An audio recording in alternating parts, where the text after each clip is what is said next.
नागरिक देवो भवः के जिस मंत्र के साथ आगे बढ़ रहे हैं, नेक्स्ट जनरेशन जीएसटी रिफॉर्म में इसकी साफ झलक दिखाई देती है। विकसित भारत के लक्ष्य तक पहुंचने के लिए हमें आत्मनिर्भरता के रास्ते पर चलना ही होगा। जो हम देश में ही बना सकते हैं, वो हमें देश में ही बनाना चाहिए।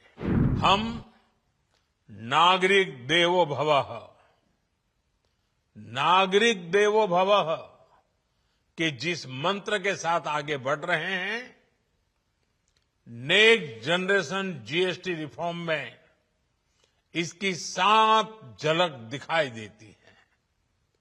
अगर हम इनकम टैक्स में छूट और जीएसटी में छूट को जोड़ दें, तो एक साल में जो निर्णय हुए हैं, उससे देश के लोगों को 2.5 लाख करोड़ रुपए से ज्यादा की बचत होगी। और तभी तो मैं कह रहा हूं, ये बचत उत्सव है।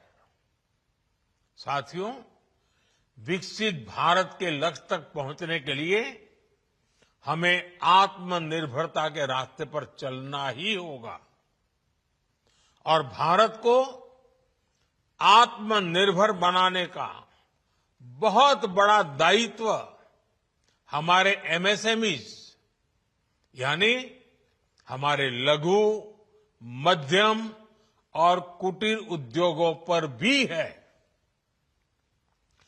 जो देश के लोगों की जरूरत कम है, जो हम देश में ही बना सकते हैं, वो हमें देश में ही बनाना चाहिए। साथियों, जीएसटी की दरें कम होने से नियम और प्रक्रियाएं और आसान बनने से हमारे एमएसएमईज, हमारे लघु उद्योगों को, कुटीर उद्योगों को बहुत फायदा होगा।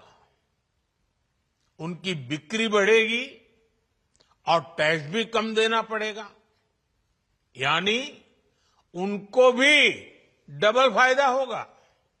इसलिए आज मेरी एमएसएमईज से लघु उद्योग हो, सूक्ष्म उद्योग हो, कुटीर उद्योग हो, आप सबसे बहुत अपेक्षाएं हैं।